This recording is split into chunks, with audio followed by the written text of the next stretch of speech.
I want to govern myself as much as possible. I want to live as an individual, human being as much as possible, not under the iron fist of ideologues who insist through positive liberty that they get to decide how the individual shall live for the general good, for the general welfare, for the community, and then that way we'll all be improved.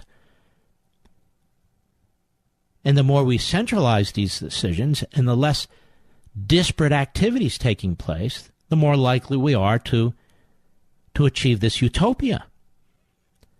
Single-payer health care. Single-payer health care.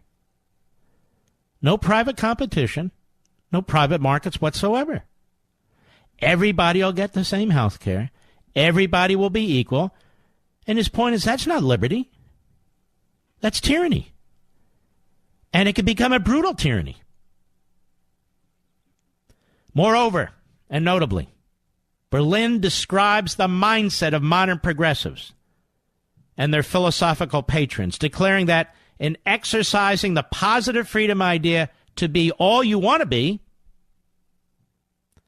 that is, it's not a question of governing yourself, it is the extent to which you can compel other people to do what you want them to do so you can be all you can be. You see what I'm saying? I want universal health care. I want free college. I want this. I want that. Well, you're enslaving other people.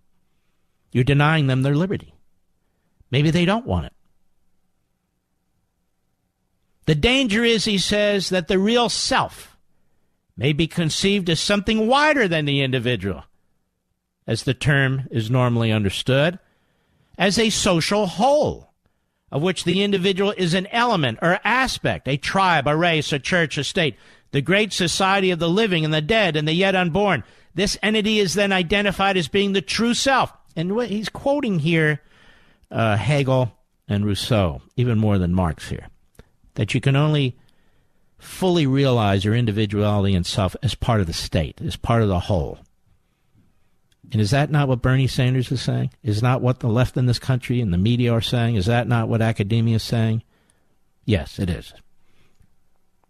So this entity is then identified as being the true self, which by imposing its collective or organic, its single idea, will upon its recalcitrant members, you and me, achieve its own and therefore their higher freedom.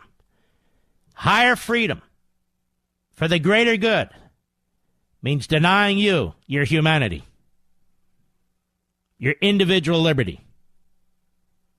You can hear Maduro talk this way. You can hear Xi in China talk this way.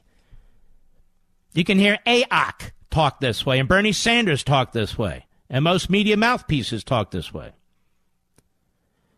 But what gives such plausibility as it has to this kind of language is that we recognize that it is possible, and at times justifiable, to coerce men in the name of the same goal, let us say justice or public health, which would, if they were more enlightened themselves, pursue, but do not, because they are blind or ignorant or corrupt.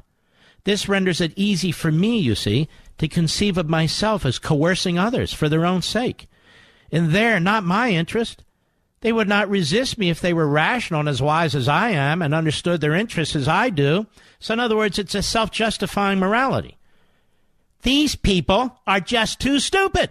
They support Trump, or they're old-time conservatives. They believe in capitalism and individual liberty. They're cowboys. For their sake, I must impose my will on them. For their sake. I must impose my will, the form of government I want, the tax system I want, on them. They don't know what's good for them. More when I return. Mark Levin.